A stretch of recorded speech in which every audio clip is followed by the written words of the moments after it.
Easy guys, welcome back to Snakes and Adders. This is another one of our educational videos that we're trying to do. This can be a contentious subject, misunderstood subject. I'm usually quite contentious with it. I'm going to try and break it down into its basic parts because I kind of find it indigestible. Even myself sometimes I struggle to wrangle my head around it. It's complex. And what we're going to discuss is UVB and vitamin D3, the way that they work together to create bone, and how we're also going to use heat and how it all works. We know that we have a tube and a viv. We know that our day active lizards, our bearded dragons, uromastyx, plated lizards, our tortoises, they require UVB, but and the tube needs to be replaced X amount of months according to what our manufacturer states. That's kind of it. There's a whole heap of science, some weird alchemy going on that turns this and this into bone. And it's that bit that I kind of get lost with. And I hear lots of arguments for maybe new animals or new groups of animals being put underneath the UV light. And I think that maybe we need to just, I need to try and break this down as much for myself as for you guys. I'm sure there's going to be advanced guys watching it. This video is not for you. Carry on. But for beginners who might be just starting out in this hobby or don't quite understand it, you know, it can be a confusing time. And there's a lot of different stuff out there. And a lot of the forums online are volatile places where opinion, conjecture, rage, anger, nitpicking, derision are all king, and it's a real shame. So what is it that these tubes are doing? What's their job? How's it work? Well, let's take, for example, I've got this baby tortoise here. I'm going to put our tube above him. So what's happening? What's the mechanics? The UV light creates pro-vitamin D in the skin cells. This quite quickly gets turned into pre-vitamin D3 in the skin cells.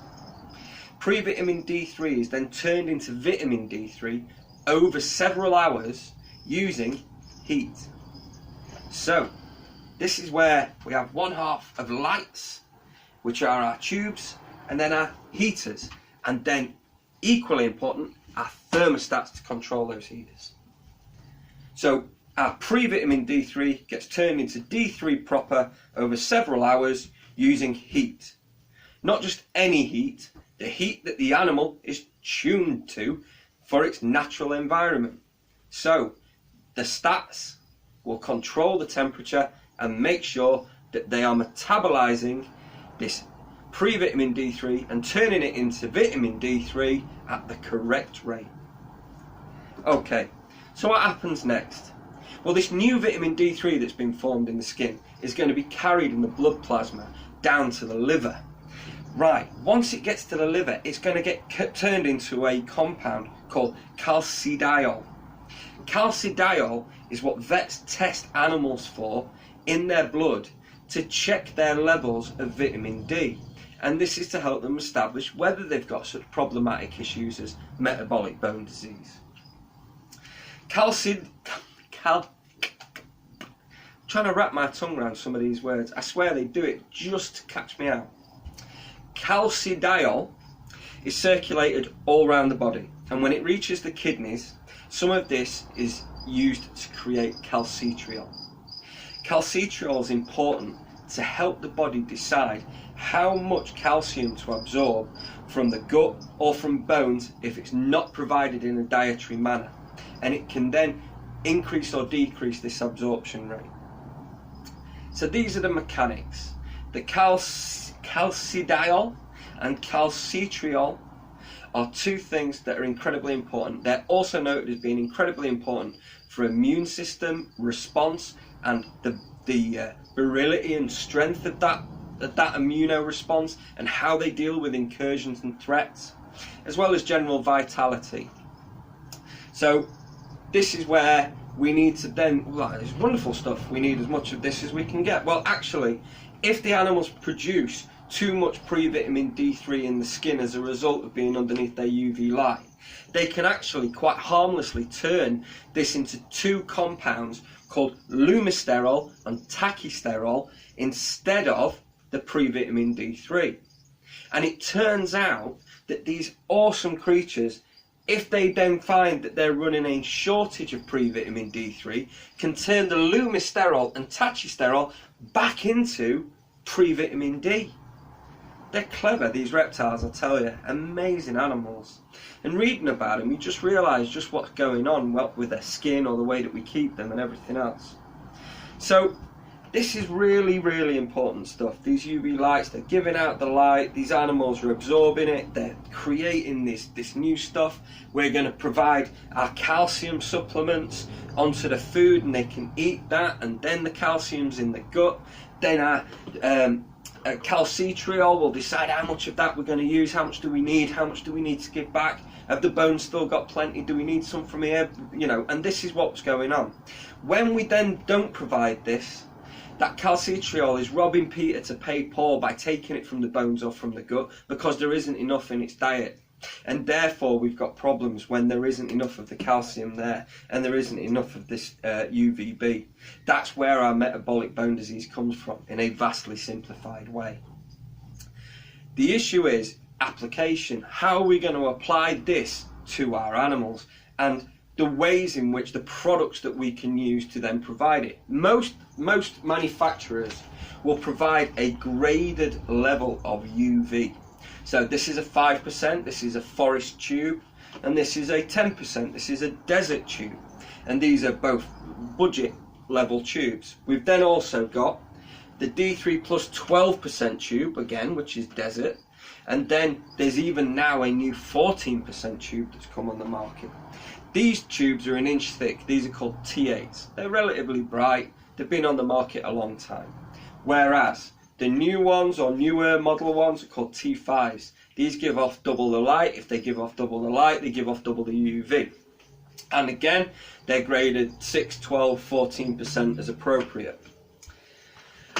What we then have to do, using our heads and looking at where our animals come from, decide what level of UV we're going to provide. And usually we would draw lines of, let's think about how much cloud cover there naturally is, how much tree or plant cover there naturally is.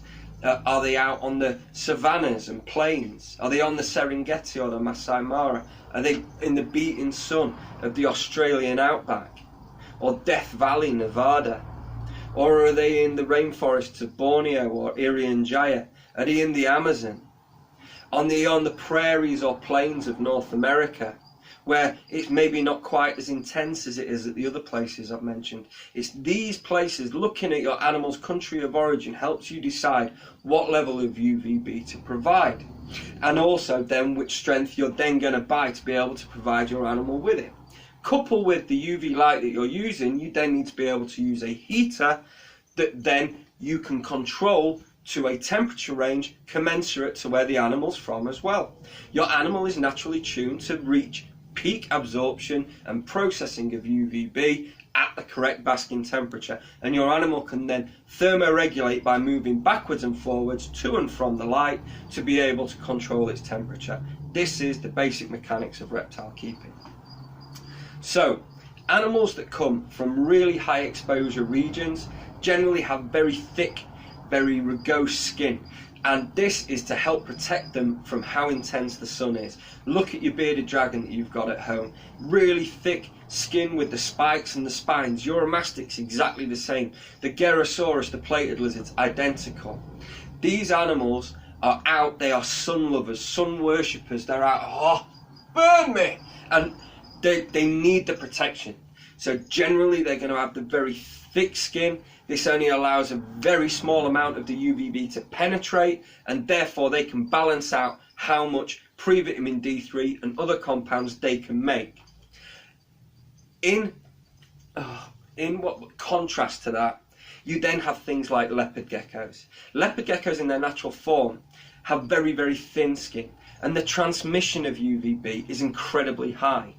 And there is a real risk, if overexposed, that we can cause problems where the dermal layers will fuse together. So this means essentially we're going to give them sunburn. So we have to be very, very careful.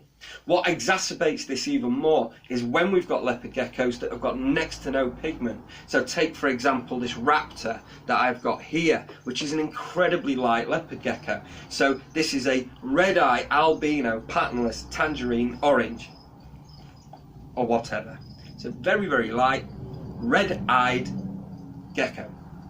So any of its natural melanin or melanophores, the darker pigments that would help protect it from the UV, are gone, which means it's even more susceptible to this skin burning effect.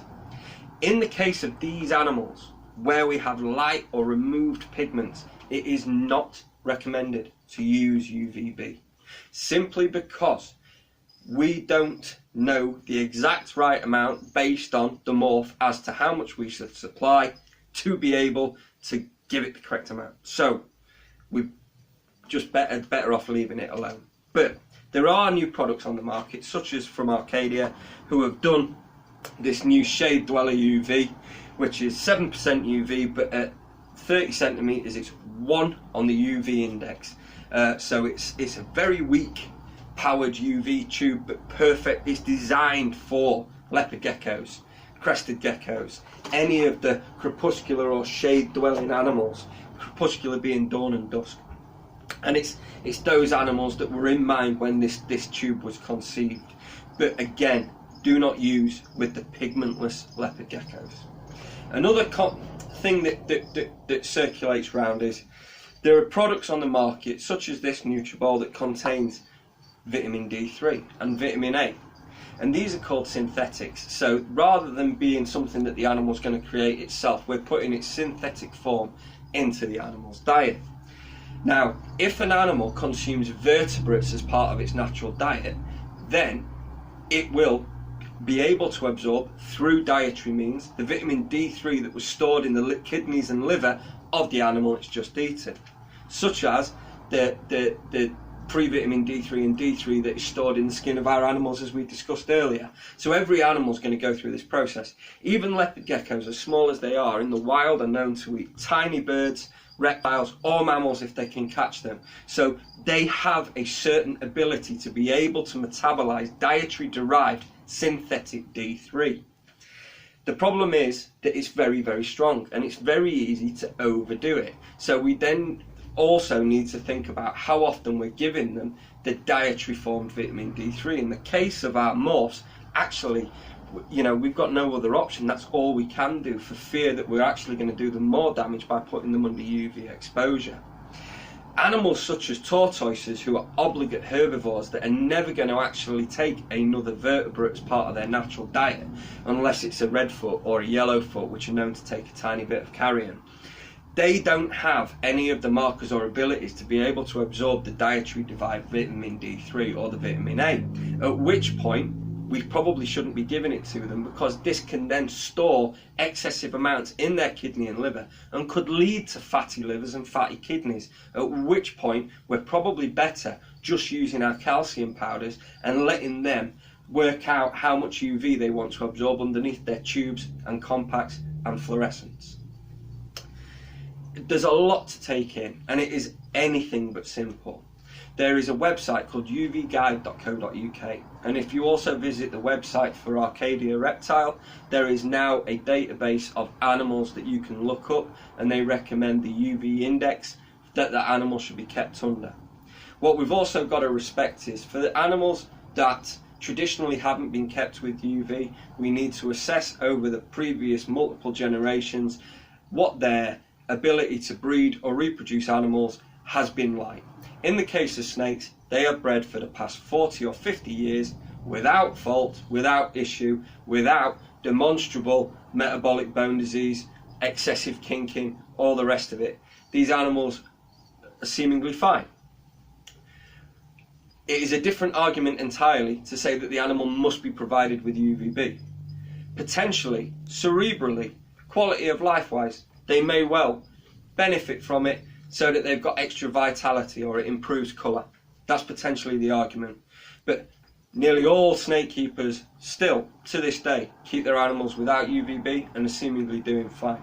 If you wish to add it as an addition to your animal, there's absolutely no argument why you shouldn't, but again, the same arguments would persist. There are many morphs on the market, including albinos, leucistics and such like, who would potentially be at serious detriment or damage under UV radiation. This is definitely worth thinking about. The different ways that we can supply your animal with light also changes as well, whether it be from the T8s to the T5s to the mercury vapor flood lamps, which provide a certain element of heat and an element of UV. There are the compact fluorescent tubes, which are a T5 that have been bent and they fit into an Edison screw fitting. So there are mechanically many different ways for you to try and get your UVB into your tank, and generally we can find an application that fits your budget as well. Also, with then couple that with a heater that we can control. It's definitely worth, where possible, splitting the jobs of heat and light, because we need to be able to have that thermostatic control to be able to turn the heat up or down as appropriate. Having a bulb running full bore in a room that can change in temperature is not advisable, because simply you cannot control your temperature accurately. In a giant zoo type vivarium, possibly. For the guys who are keeping monitors that bask in excess of 130 Fahrenheit, fine. I'm not talking to you guys, I'm talking to everybody else. So yes, let's split those jobs, have the control, have that adaptability with our thermostat, and then we can provide our radiation of UVB. I hope that was of use. I hope it explained at least part of what's going on with these complex lives that our animals lead. They are amazing animals that do all of these processes I've just described in front of your very eyes, and you had no idea it was going on. I certainly didn't realise how complex it was. The thing is, you know, we're only as good as the amount of reading and research that we do. And as off-putting as it can be, or complex as it can be really helpful to help you try and understand and appreciate how we're going to improve an animal's life. And after all, if we are by definition animal lovers, that has to be our primary concern. Keep watching, guys. We'll make some more videos soon. See you all soon. Cheers.